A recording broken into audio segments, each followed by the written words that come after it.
Welcome to this segment of Dynamic Leadership Live Events. Today, I'm starting on a short series on something that sits beneath almost every leadership challenge we see in organizations, yet it really gets discussed, not directly anyway. Most leadership development focuses on knowledge, frameworks, and strategy.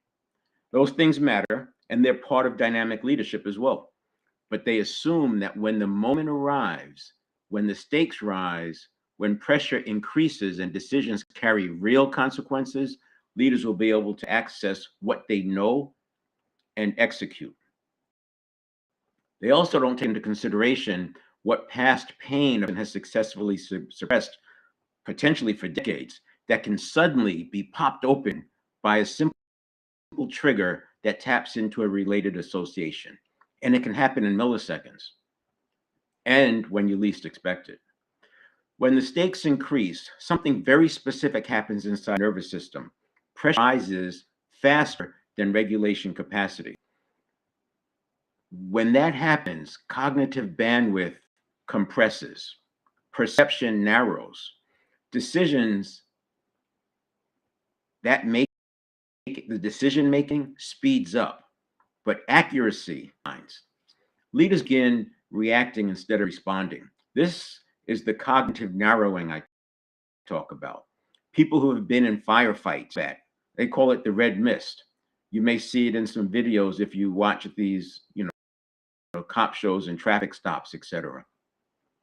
In part, it accounts for the enormous gap between knowing and doing. It's not that people do not know what to do. It's that they cannot do it when it matters most. The research world describes this phenomena using several concepts: attentional narrowing, threat activation, loss aversion, emotional tagging. They're all descriptive, but the most useful concept for leaders is something called allostatic load. Allostasis is the body's ability to maintain stability while conditions change. As demands increase, the system adjusts its internal chemistry, physiology, and neural signaling so the individual can continue to perform. In other words, performance stability under pressure depends on regulatory capacity. I talk about stability as rapid recovery. When I say rapid, I mean rapid. It's a millisecond level. So the recovery is so fast and so quick in terms of the stimulus that it like pure stability. It's actually quick reaction, quick detection, and quick recovery. If regulatory capacity does not scale with the pressure of the environment, instability appears. This is why the same person who performs well in low stakes situations can struggle dramatically when the stakes increase. A financial trader, for example, who performs well with simulated money struggles with real capital. A manager who performs well with a small team struggles when the organization grows. And you can see that same struggle come into play when you increase the company, the stakes, whatever it is that causes that person to hit that overload.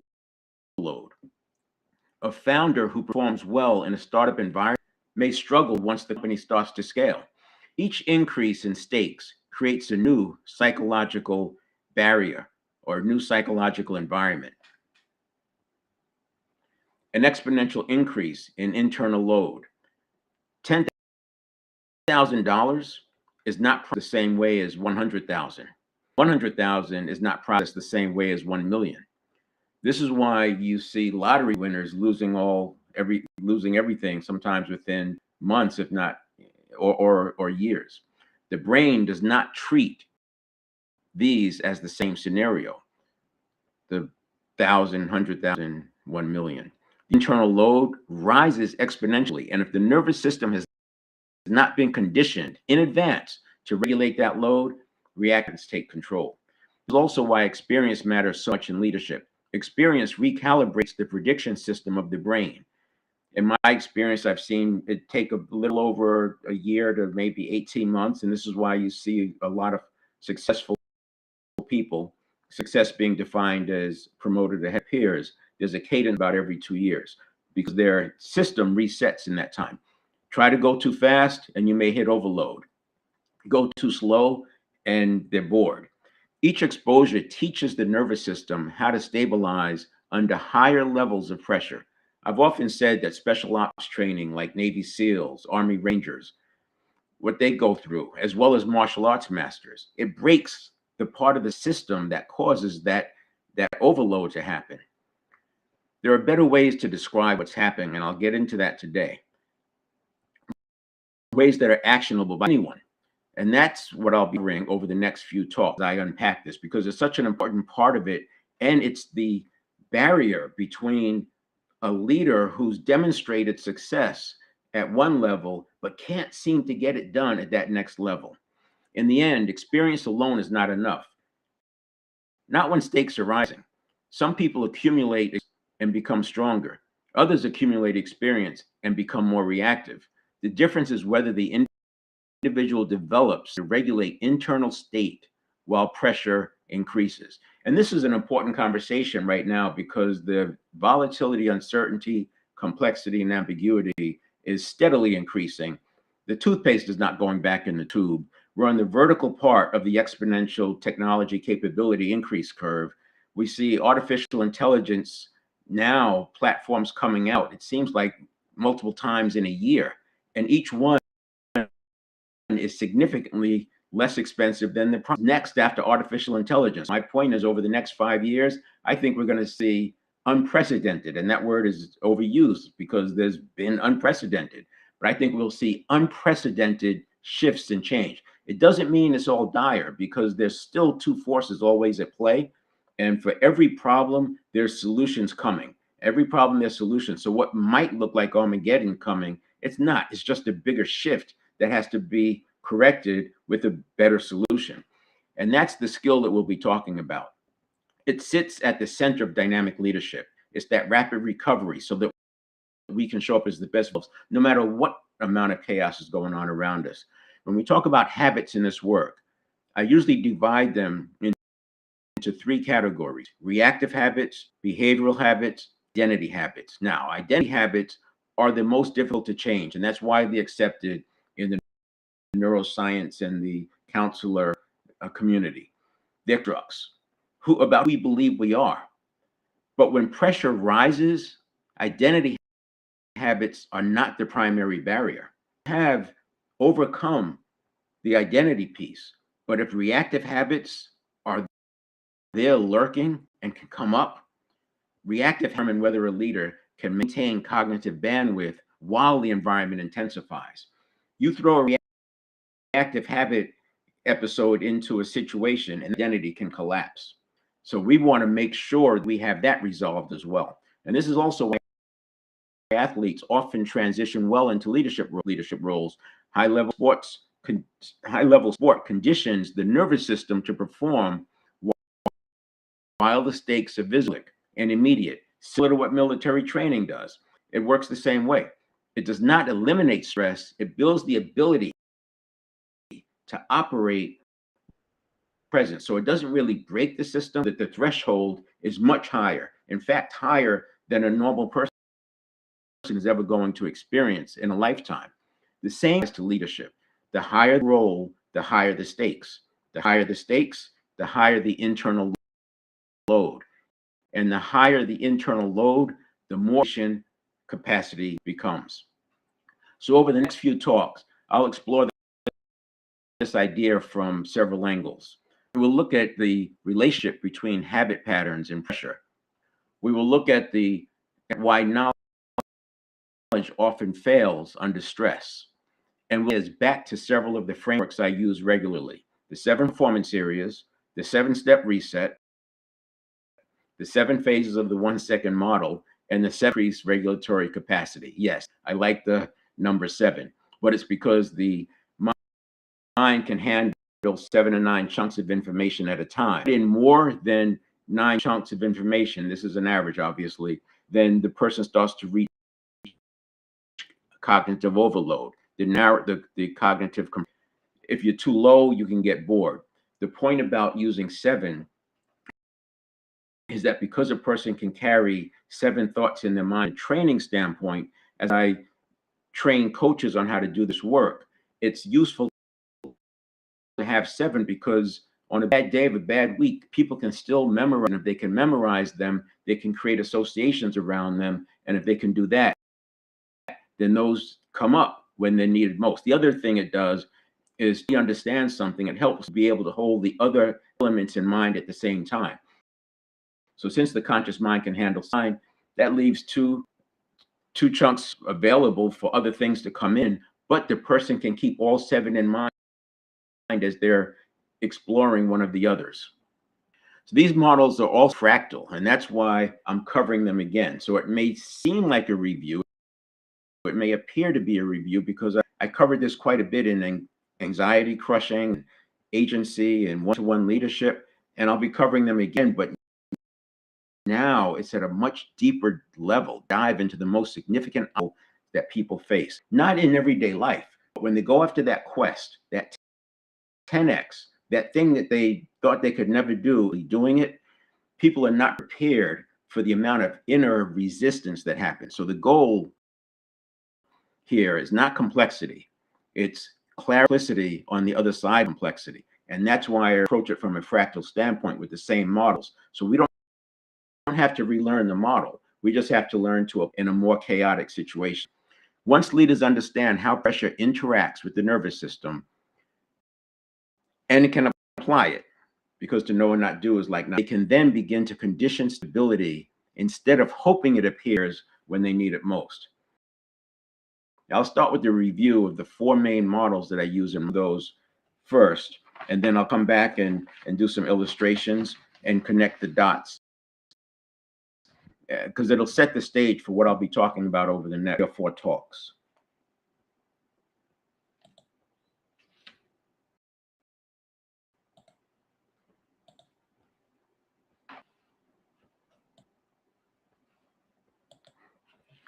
High performance executive leadership. Overcome the enemy you couldn't. The reason I put that title in there is because for most people, there's an enemy that they are fighting against, and they can't see it. It may have been Dilbert. I said, we have the enemy and he is us.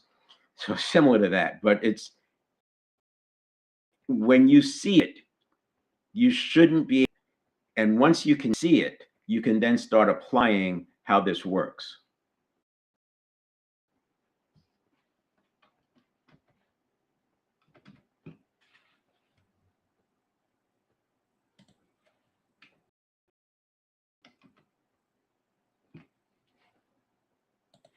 All right. As I often say, that the 4 pillars of emotional intelligence are not, this is not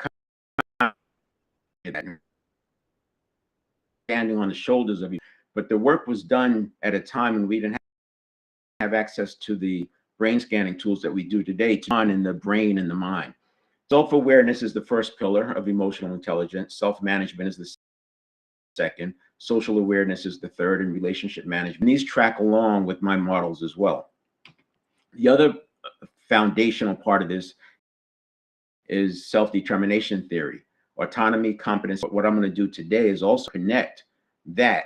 Those 3 are the pillars of self-determination theory, but they are what's necessary. Motivation. Intrinsic motivation is what you see when the person doesn't need to get paid.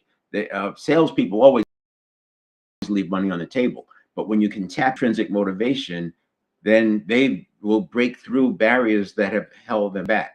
And this goes across everybody. It's not just leadership, but when you have these 3, you can design your life around it. You design your environments around it. Autonomy, competence, relatedness.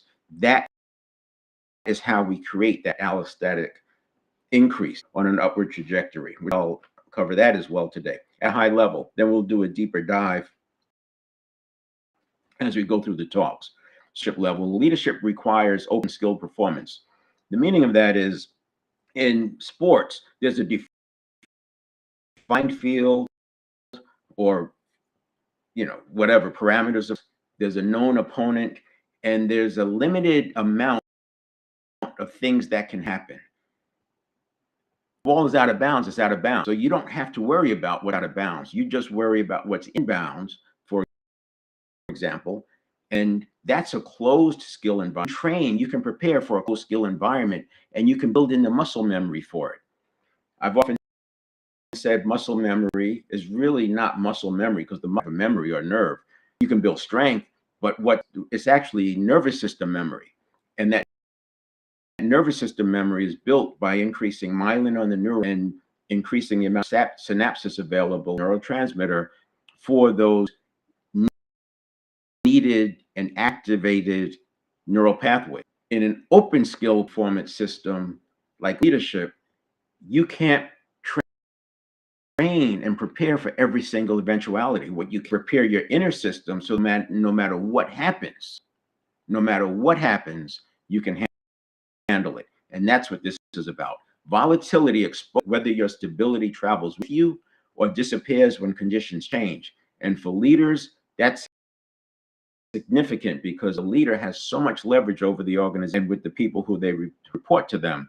So if volatility is exposing your weaknesses, that is into the organization, and this can wreak havoc on an organization's vision, goals, etc. So here's the 7 performance series, and this again, it's fractals at each level. First, we have the mental, physical, spiritual. This is 100% control. When I say spiritual, I don't mean the spirit or higher self, the awareness of awareness, and then the emotional one. And the emotional I put in the middle, because it is like the gateway to the right side is what we want. This is what we have. This is what we have to do, and this is who we have to become. So this is an identity model. This is shifting the identity. This is the first one, because we do want to create that identity. And before we can create the identity, alongside of that, we have to work through the reactive habit patterns, because the reactive habit patterns, one, it makes it difficult to learn what shifts, and two, it's a potential switch or a button that people can push or flip that back into behaviors and actions, mindsets that they didn't want. And then the other one is relationships. When I first started the model, I just focused with the first 4, but now into the leadership, sales skills, and executive leadership, by bringing the relationship part. So there's three paths here. There's the one-to-one leadership, and then there's the executive part. And in that order, each one creates more complexity, more difficulty, and higher stakes.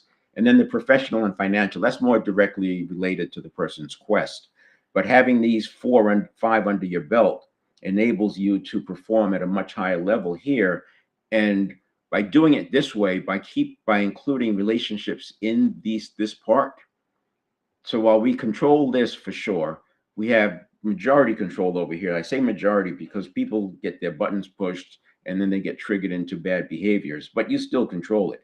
Relationships, you don't control 100%, because there's another party involved, but you can control your side of the relationship to the degree that you influence the outcomes, not just a little bit, but greatly. And then that sets you up for the professional and the financial. The next one is the set. So this is, again, this fractal. While this happens 33,000 times a day, and if 95% of everything we do is done by habit, you can see that making small shifts in your ability to navigate this is going to have an exponential impact on your life. If you're focused on your goals, vision, purpose, desires, quests, 5% of the time, 5% of your actions, imagine what would happen if you increase that by 1 or 2 percentage points. That's a 20 to 40% increase incrementally in that conscious area. So that's the idea. And we start with the pre-stimulus side, and that includes what we know. So in the context of 7-step reset, we have to understand beliefs, neuroplasticity, priming, mindset, and physiology, and how those come into play to drive the rest of this model. The second thing we get is step 2, and this is our coherence and our stability. This is our state. Where are we with respect to mental, spiritual, and emotional state? What's our self-talk like? Because the self-talk is a good barometer for where we are in terms of our stability and coherence. We're very coherent here, because not be coherent, you're experiencing chaos and rigidity. Rigidity is like basically going to lead to a fixed mindset and create overload and reactivity and erratic behavior. This is ongoing, and this the stimulus you can't control. You know what the stimulus is. You can influence it by where you go. You can eliminate some stimuli just by not going in certain places. And a lot of people used this approach for a while.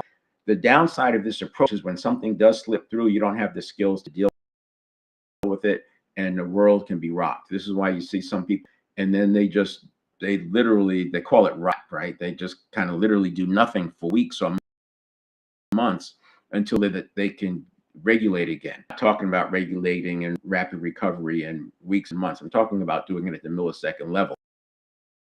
When you do it at the millisecond level, they're so stable, you don't even notice the blips, because they're at the millisecond level, and the conscious mind doesn't pick things up at that speed. But the nervous system does, the subconscious does, the network of neurons does. Those are all the same thing. The conditioned reaction. So you have a stimulus and the reaction, and this happens in the first half second. Mind is coming online. So that reaction time of a half second on the conscious mind, it's actually a delay. Subconscious can do its thing, the initial detection, the rapid appraisal, the formulation of what this means, the path of least resistance is going to be to the conscious mind. This is processing at 11 million bits per second. That's like video camera speed. This is processing at 50 bits per second. That's like snail pace, not even snail pace compared to this. This is why we want to do the work. What I mean when I say move it upstream, do the work here, because the leverage is so much greater than it is over here.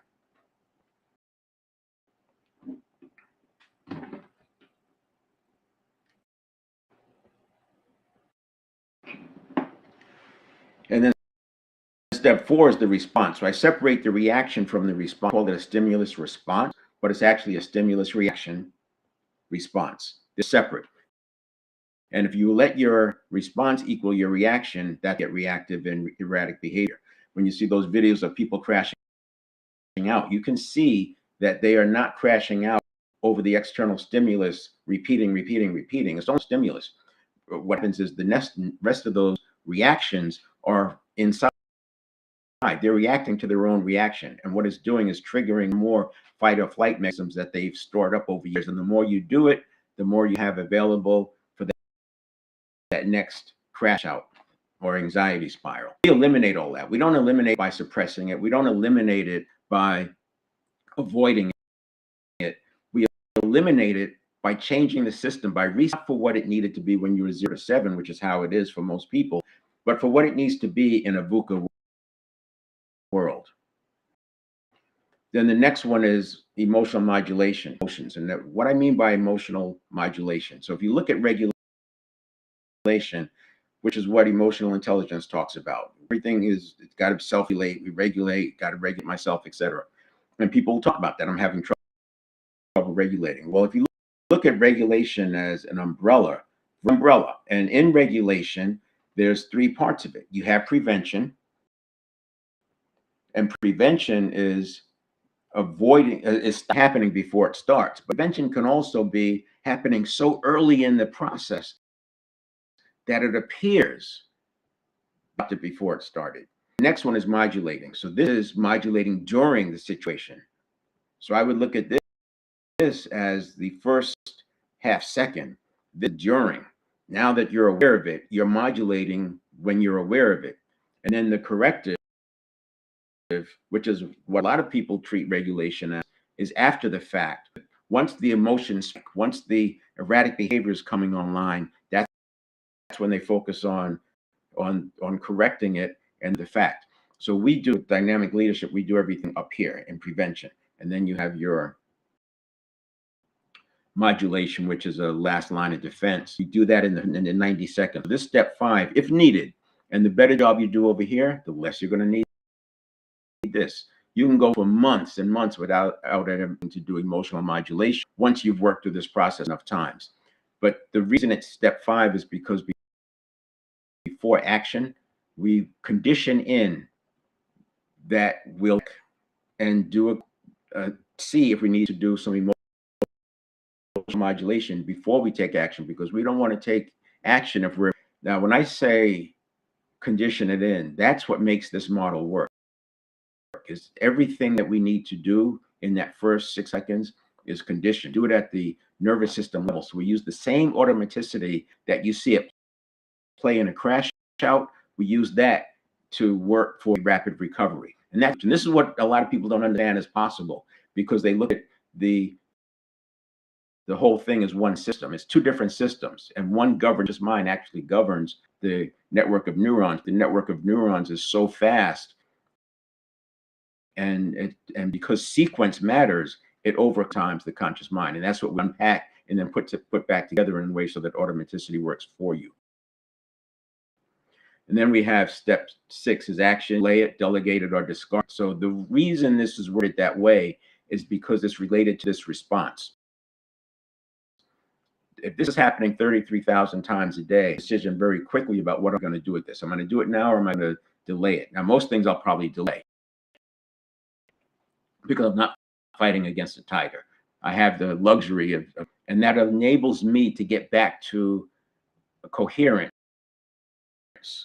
before the next stimulus comes. Now I can work on it, things about it. I can frame it. First step of problem solving is clearly identify the problem. I can start working on that. I can do a quick prompt in AI and get something going with it. But now, because I have other stimulus coming and I need to be prepared for that. And then step 7 is return to mindfulness.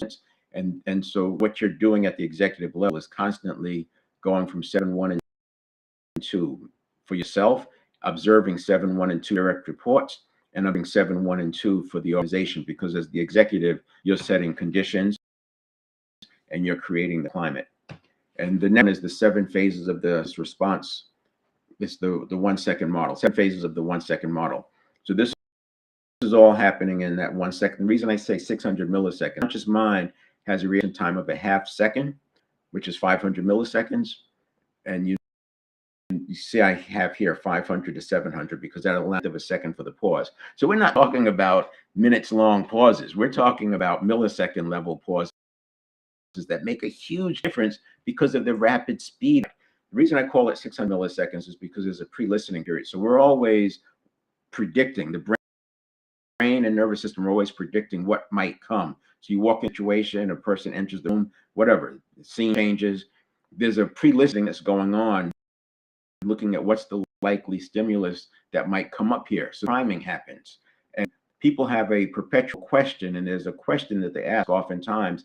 And that question can color the entire, which means that it can color the entire 7 steps. And that means it can color the entire day. So we have to make sure we get the perpetual question in place, or at least aligned with your quest. You can do a lot of your reactivity work just by changing your question. The next thing we have to do is condition in some steps. So we have different exercises, positivity exercises. We have replacement exercises, implementation intentions, things like that. The normal habit patterns, because the subconscious is biased towards looking at things as threats. We have to unwind that and redo it so it's aligned with your purpose. It made sense for us to assume that everything was a threat because there were so many threats and unknowns. But in our world, I mean, how many Serengeti tigers have you faced in your lifetime? Or not tigers, but Serengeti level threat, Serengeti tiger level threats. How many in your lifetime? Maybe 3. Likely to experience in the next 50 years? Probably none, because you learn from those other ones and you just avoid those situations. So we don't need that level of fight or flight. And then you have mind side.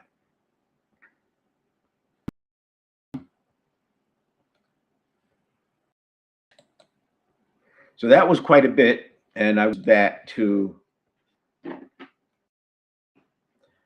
that was quite a bit. I'm going to use that to walk through some of the different points, and that's going to become the basis for what we do moving forward. So the first thing I want to point out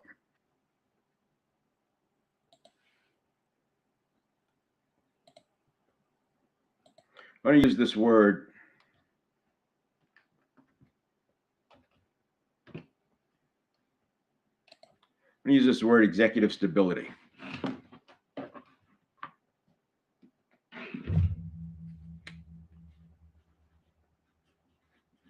Or this phrase.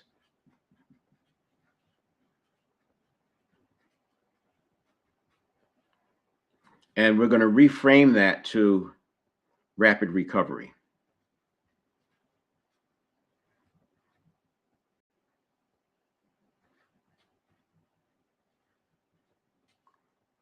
Rapid recovery, because just like dynamic suspension appears to predict the road surface, it's actually adjusting in milliseconds to every input that's coming in through the suspension.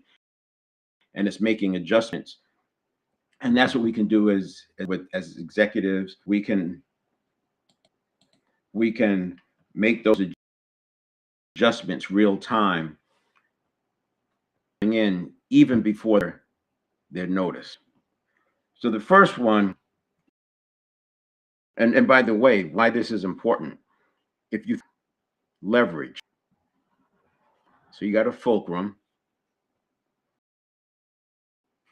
and you have on top of that fulcrum. On the executive side,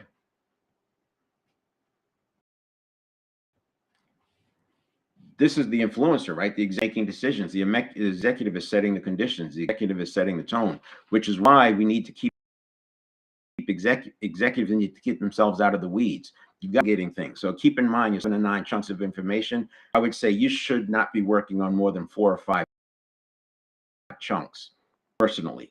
And I would like that leaves 2 chunks for you to wander around. In the 70s, we called it management by wandering around. Maybe that was the 80s, management by wandering around. And it's meaningful. What you're doing is you're gathering, you're getting information. You're providing some external stimuli from the outside. So you're out of your head. Well, if you have the potential of reacting to your own reactions. Then on the other side, obviously when this moves, there's movement on the other side. But what people don't realize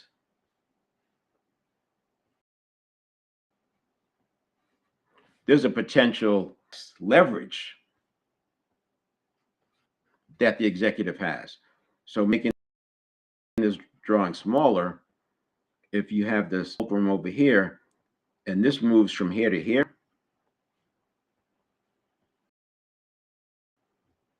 this side moves from here to here.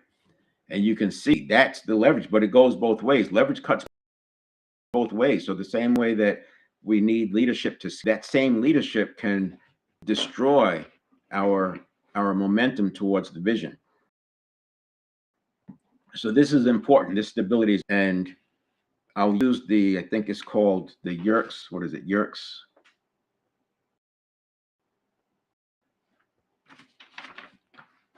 Yeah, the Yerkes-Dodson law. The Yerkes-Dodson law talks about the inverted U.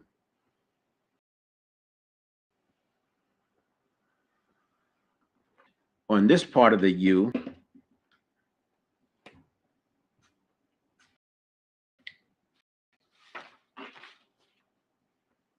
over here, you can think of boredom, but for my model for dynamic leadership, it's understimulated.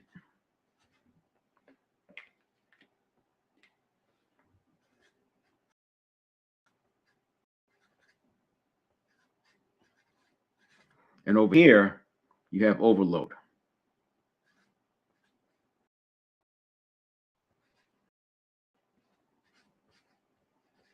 I remember on, hold on. I remember working through, there were books, Inner Game of Golf, Inner Game of Tennis. There was probably other inner game. And there was this confusing part of about how you have to be calm, but also be highly engaged. It was almost like you have to not care and you have to care. And I know that the author's name was Galloway. I know he understood what he was trying to say, but the way we receive it, because of the way we have reactions and the way we eating and all that stuff, it just didn't make sense. How could you care? How could you not care and also care? And but what it comes down to is this zone right here. And this zone is optimal.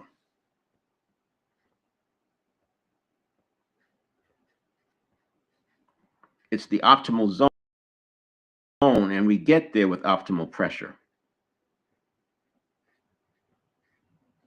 And that's what the executive's role is. So when I say set conditions, when I say set climate, is we are working to keep out of here and spend more and keep out of here and spend more time here. Now let's just say, for to kind of bring it home, let's say that we have two situations. This situation, so there's your zone. In this situation, the person spends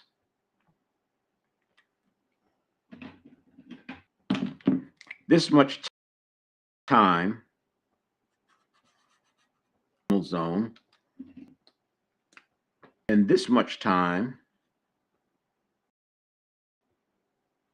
in understimulated or overloaded.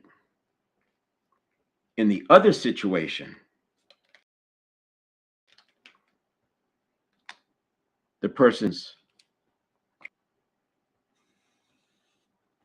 this much time in the optimal zone and only this much time in the understimulated or over. Now, I would say understimulated. If I had to pick one, I would go here because they're not going to hurt a lot. And the overloaded get crash outs. This is where you get people just burning the whole thing down. They hit this wall and they don't see a way out, and they just crash. Everything goes away. This is a major change. We don't even have to change it that much to get a slight edge. You can change it to here. And that's a 20% increase, more than 20% increase on what was going on before. Just by changing it to here, you're going to make a big difference. Work of dynamic leadership. And because of the leverage, you're not just doing it with yourself, you're doing it with your organization, with the teams, the effect that happens as a result of that. The next one is, I talk about to know and not do is to not know. And what we know. Most people know way more than they ever use. And by doing this, by the way, once you get settled and you can figure out the difference between the network of neurons in the conscious mind and apply best practices on the fly, is what you know can go from what you use of what you know can go from here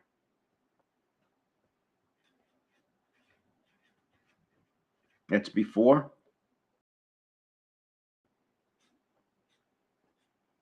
to here. But the bigger benefit is that not only are you able to use more of what you know, you're able to recover.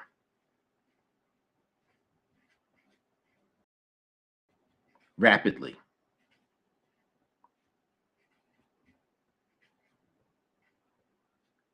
And what that means, when you recover rapidly, instead of this, well, I'll do it this way. You get this rapid recoveries on an upward trajectory instead of this.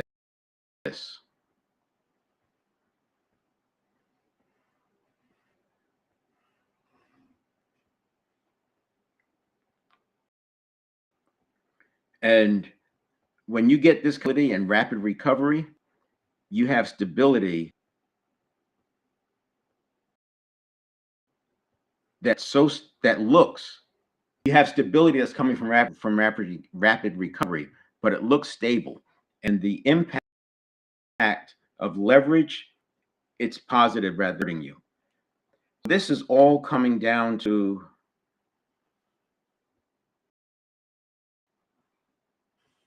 the two sides, cognitive processing. We have the network of neurons side, and we have the conscious mind side. It's all cognitive processing. No, and this is what we have done. That's because this is associations, and this is real thinking. This is real thinking and thought. You can relate it. You can see the unseen. But here, it's associations from the past. It's from the past. This can create into the future, into impossibilities. This cannot. Now, the reason I say the unseen enemy, the enemy that you, the big driver of this is physiology.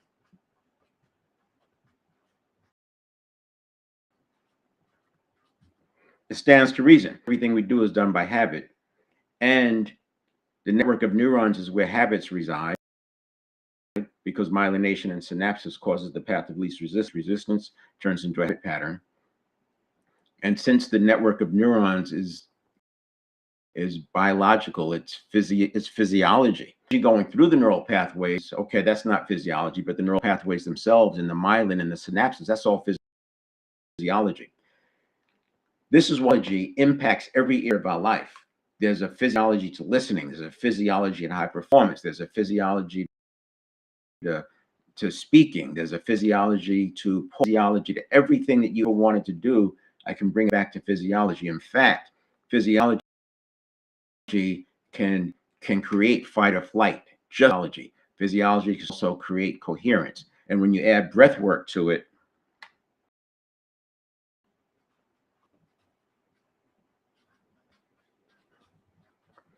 you have a major lever and driver to keep the physiology in a coherent state. Because when you don't have coherence,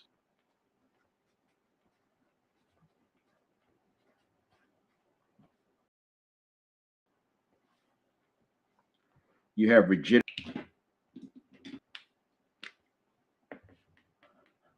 and chaos.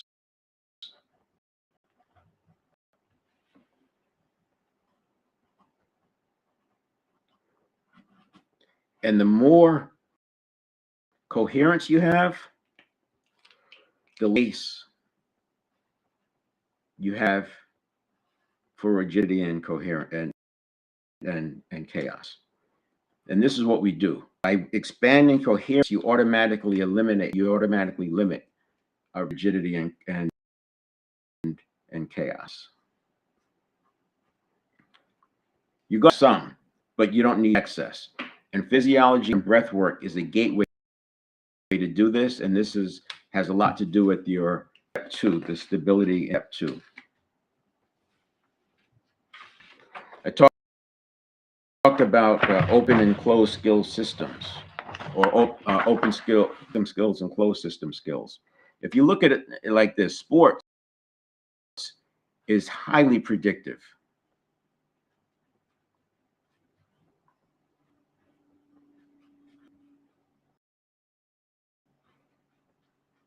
Now, you can't predict the game, but you can pick. And this is the whole allure of fantasy football, because you can go with the odds, but it's highly predictive because, it's a closed system. You have rules.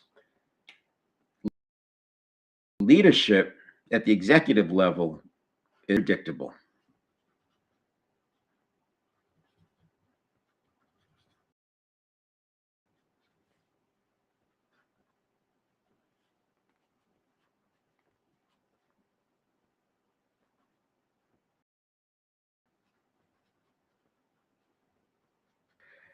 And I would say life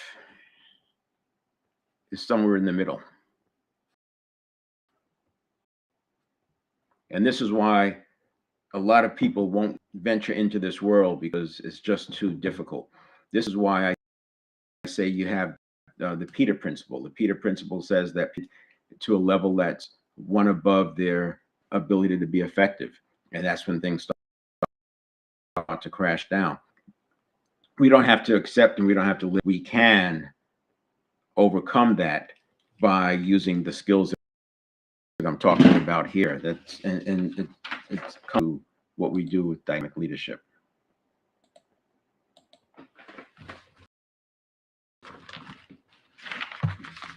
And that's, I'm going to start. I won't talk about each one of those, but that's the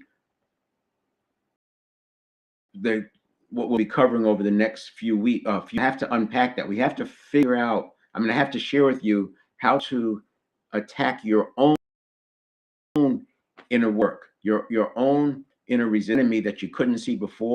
I'm going to bring it to light so you can see it, and sometimes just by labeling it, just by seeing it is enough. But then you'll have what happens. The work is never done. Once you do this, you get to a place where you can do it much more easily. You still do it. I use 10-minute priming. I use a 10-minute regulation setting because sequence matters. And by doing that early in the day, I'm priming myself and longer influence than the external stimuli that I'm going to experience during the day. In other words, I make my internal experience stronger than the end, but I do it on purpose so that it's working for me. A person who's in reactivity, a person who's in their head, a person who's crashing out, their experience is stronger than the external experience, but it's working against them. That's what I mean when I say we're going to put automaticity to work for us instead of a few slides, and then we'll pick back up tomorrow.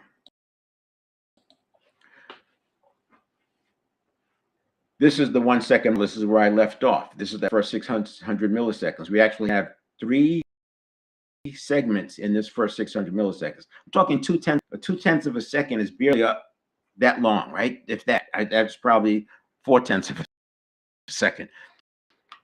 The first 2/10 is the initial detection. The middle 2/10 is the rapid appraisal of meaning, applying meaning, looking at what's happened before, coming up with the most likely situation, and then that's reaction formation. But all of that was built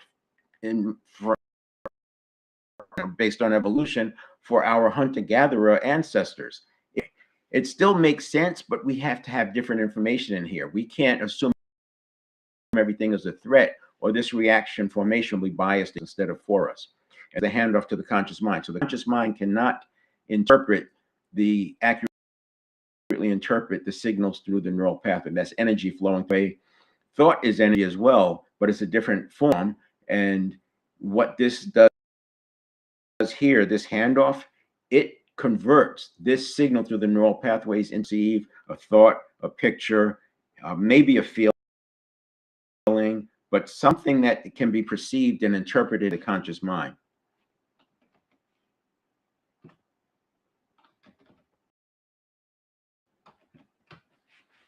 And this is it, one of those 3/10 areas. This is the readiness, the perpetual question attacks here. We do this with also training. I do the positivity. We literally train the sub for threat, but to bias for neutral and positive. And then the next one, implementation intentions work well here because this is the rapid appraisal, and we're influencing the appraisal that comes. This is like setting context. For a conscious mind, it's like setting context before the stimulus comes in. So before a talk, or like say a few things to get the audience into the right frame of mind. This is where you have the pre-act, and all of that helps with that setting. This is priming matters. So by giving the prime first before the stimulus comes, the person is already influenced in the direction you need them to be, or yourself is. And this readiness here, that perpetual question, initial detection, we want that to also prime here. So now we have a better chance of having response that's way over here aligned with what we're wanting to do. And then here, the stakes are getting higher here because we've already processed a million bits of information potentially. And so by the time we need to take some pretty quick action, and this is where we use anchors, and anchors can back to a calm state instantly. And we have to build those anchors in advance because otherwise you're responding. So a simple anchor could be when something happens, and look over there or look up. And it's not about looking up or down. It's changing your scene. And as soon as you feel that thing coming up, this is awareness, right? You feel that sensation, instead of letting it come up or trying to suppress it, which is just going to accelerate that because it's a signal trying to get your attention in that one particular context. But by changing your view, shift the stimulus to external or of internal, so you're not focusing on this sensation coming up, which will cause you to go into your reactions. And then you have the conversion to the conscious mind. You have the conscious mind side. So we're focusing here. That's the dynamic part, is using what we know over here to govern what's happening over here. So we have stability through rapid recovery. So, and then was allostasis. Allostasis over homeostasis, it's upward stabilization as a leadership strategy. And I'll cover this tomorrow. Homeostasis is at the status quo. Plateaus are predicted demand. Allostasis stabilizes upward. So it's an upward trajectory. Very much like a through hiker will start at 10 miles a day, and 90 days later, as they're finishing their hike, they're doing 30 miles a day. And it's effortless. Their speed is up, their distance is up, they're not getting hurt, they're just long. And they'll do that 10, 15 days in a row. That's more than a marathon a day when they're doing. And the through hikers, the guys and gals who are doing 2 and 3 major through hikes a year. So that's like 3 90-day hikes a year. They're doing 40 by the end of this. So demand exceeds prediction. And when demand exceeds prediction, the nervous system does, and that's what I'll talk about tomorrow, it creates more capacity. And as that capacity increases, we're able to handle more. But when you go into overload, that's the inverted U. If you don't do it enough, you get bored. So the executive's role, organization in that zone. And I'm going to leave it there, but tomorrow we'll talk about allostatic load or allostasis versus homeostasis, and that will set the stage for you as an owner to understand what you want in your organization from a development plan standpoint. And you got to think about development plans to multiple promotions, and you have to think about them for the individual contributor all the way to the person who's going to. We'll pick up tomorrow with allostasis. See ya.